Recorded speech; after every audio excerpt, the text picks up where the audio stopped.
설마 설마 했는데 결국 사만전자, 아니 사망전자 보고 말았습니다. 이번 주 내내 큰 폭으로 떨어져서 제가 어제 그래도 한두 번은 저가 매수 수급이 들어오니까 뛸 수 있다 이렇게 말씀드렸는데요. 실제로 오늘 장 초반에는 2% 넘게 오르기도 했었죠. 그래서 5만 원이라는 심리적 지지선은 쉽게 깨지지 않겠구나 싶었는데요. 장 막판에 다시 보니까 하락으로 전환해서 결국 49,900원, 또 52주 신저가 마감했습니다. 무려 4년 5개월, 1614일 만에 사만전자라고 하는데요. 많은 분들께서 저처럼 실망과 분노를 하셨을 것 같습니다. 할 말은 정말 많지만 삼성전자 관련해서는 어제도 말씀드렸기 때문에 오늘은 제가 준비한 다른 회사를 주제로 비슷하면서도 조금은 다른 얘기를 해보려고 하는데요. 본격적으로 시작하기 전에 깊이 있는 경제, 금융 소식을 매일 받아보고 싶으시면 구독과 좋아요도 눌러주시고요. 그럼 한번 시작해 보겠습니다. 제가 원래 준비했던 기업은 바로 카카오였는데요. 한때는 시가총액 3, 4등에 오르기도 했었고 삼성전자 다음으로 많은 분들이 들고 있던 국민주였습니다. 우리 일상에도 굉장히 밀접하게 들어와 있는 기업이라서 워낙 친숙하기도 하고요. 카카오 계열사는 카카오, 카카오뱅크, 카카오페이, 카카오게임즈 이렇게 4개 회사가 주식시장에 상장돼 있는데요. 지금 바닥을 모르고 4회사 모두 곤두박질 치고 있습니다. 카카오뱅크와 카카오페이가 상장할 시점만 해도 이렇게 쪼개기 상장을 하면 기업 가치가 뻥튀기 된다 이런 비판도 엄청 많았었는데요. 지금은 이 4개의 회사 시가총액을 다 합쳐도 하나로 합쳐져 있는 네이버보다 작습니다. 얼마 전 영상에서 말씀드린 것처럼 네이버는 이제 AI라는 명확한 목적지를 잡고 내비게이션을 켰는데 반면에 카카오는 여전히 깜깜한 어둠 속에서 헤매고 있죠. 국민주였던 카카오가 정말 어쩌다 이 지경까지 왔을까요? 삼성전자와 카카오는 둘 다 총수가 법정에 서는 일이 많았었죠. 삼성 이재용 회장도 여러 가지 법적 문제로 몇 주에 한 번 법원에 들락날락 하고 있고요.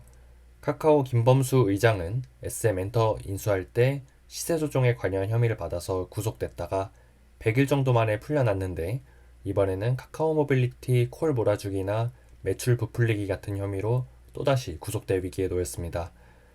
그룹의 컨트롤 타워가 부재하다 보니 중대한 의사결정을 내리기 어려웠겠죠. 우리나라는 재벌 경제 위주로 성장했다 보니까 아무리 훌륭한 경영자가 있어도 중요한 의사결정은 총수라는 한 사람의 뜻에 따라 이루어지게 되는데 이런 사람이 없으니까 대규모 M&A라거나 AI에 올인하겠다는 전략을 밝히는 게 정말 쉽지 않았을 겁니다. 누군가는 이렇게 한 명이 모든 걸 결정하는 시스템 자체가 문제라고 하시겠죠. 맞는 말씀입니다. 정말 구시대적인 시스템인데요. 그런데 요즘 삼성전자와 카카오의 꼴을 보면 차라리 독재자가 있는 게 무정부 상태인 것보단 낫겠다는 생각이 들기도 합니다.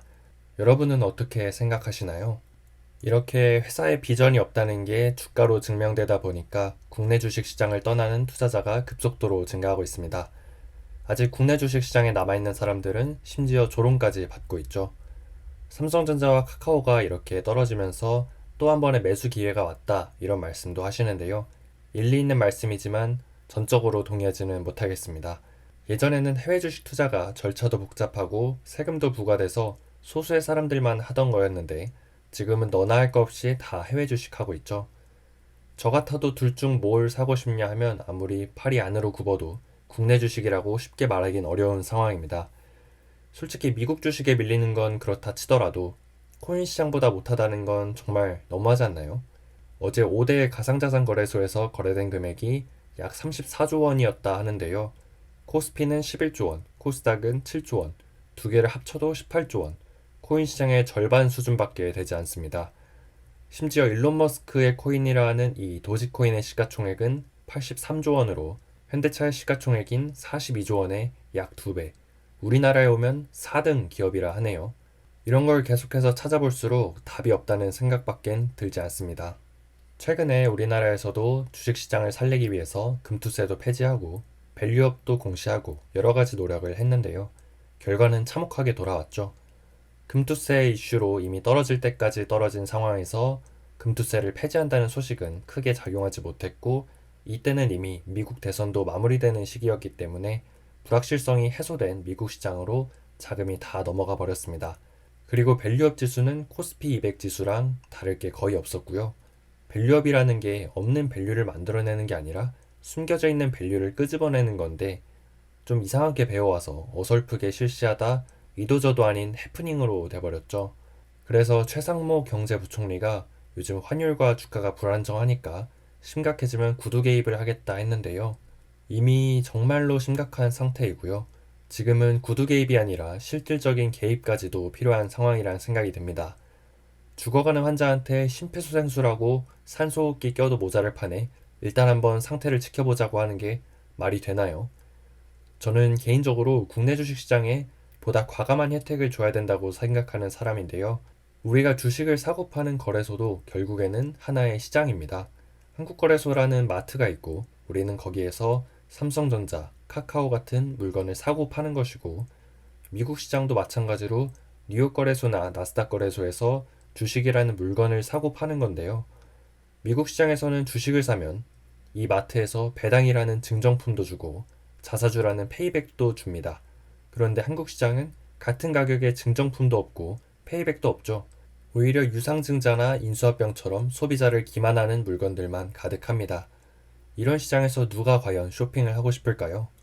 지금은 국내 주식시장에 혜택을 퍼줘도 모자랄 판인데 오히려 부자만을 위한 혜택이라면서 국내 주식 투자자들을 때려잡고 있는 게 현실입니다. 저는 국내 주식에 혜택을 주는 것에 대해서 부자만을 위한 혜택이다 라고 외치는 사람들을 보면 항상 이 속담이 생각나더라고요. 빈대 잡으려다 초가삼간 태운다. 물론 재벌들이 빈대는 아닙니다. 우리나라 경제를 좌지우지하는 아주 중요한 분들이죠. 그런데 부자는 나쁘고 서민은 착하다. 이 논리로 재벌들을 때려잡은 결과는 어땠나요? 지금 정말 대한민국 경제 미래가 암담한 상황입니다. 재벌 잡으려다 대한민국 다 태우게 생겼는데요. 모두 함께 잘 먹고 잘 사는 거 진짜 중요하죠. 그런데 왜 잘 나가는 사람들을 눌러서 모두의 키를 작게 만드는 것만 골라서 하는지 저는 도무지 이해가 되지 않습니다. 솔직히 직장에 다니시는 분들이라면 아시겠지만 재벌가 회장, 부회장이라는 분들이 그렇게 악마 같은 사람들인가요? 제가 볼 땐 그냥 거짓된 정의의 탈을 쓴 누군가가 만들어낸 악역에 불과하거든요. 그리고 우리들 다들 욕하면서 그 사람들 덕에 먹고 살고 있잖아요. 제가 모든 재벌을 옹호하는 건 아니지만 지금까지 제 말씀을 잘 들어주신 분들이라면 제가 어떤 이야기를 하고 싶은지 잘 이해하셨을 거라 생각합니다. 오늘 삼한전자를 보고 너무 충격도 받고 답답한 마음에 국장을 실컷 욕했는데 혹시라도 불편하게 들리셨던 분이 계시다면 죄송하단 말씀드리고요. 그럼에도 불구하고 저는 계속해서 국내 주식시장을 떠나진 않을 겁니다. 어쩌면 떠나진 못하는 거겠죠. 유치한 애국심도 있고 괜한 오기도 생겼지만 더욱 중요한 건 우리나라의 산업과 기업이 잘한 게 있으면 칭찬도 하고 못한 게 있으면 지적도 하면서 올바른 방향으로 이끌어 가야겠다는 일종의 사명감이 있기 때문인데요. 삼성전자, 카카오, 그리고 수많은 국내 주식에 물려서 힘들어 하시는 분들 모두 함께 힘내셨으면 좋겠습니다. 3000p, 4000p를 넘어 꿈의 만p가 오는 날이 오길 바라면서 또 요새 누가 국장 안 해요? 라고 되묻는 날이 오길 바라면서 오늘의 영상 이만 마치도록 하겠습니다.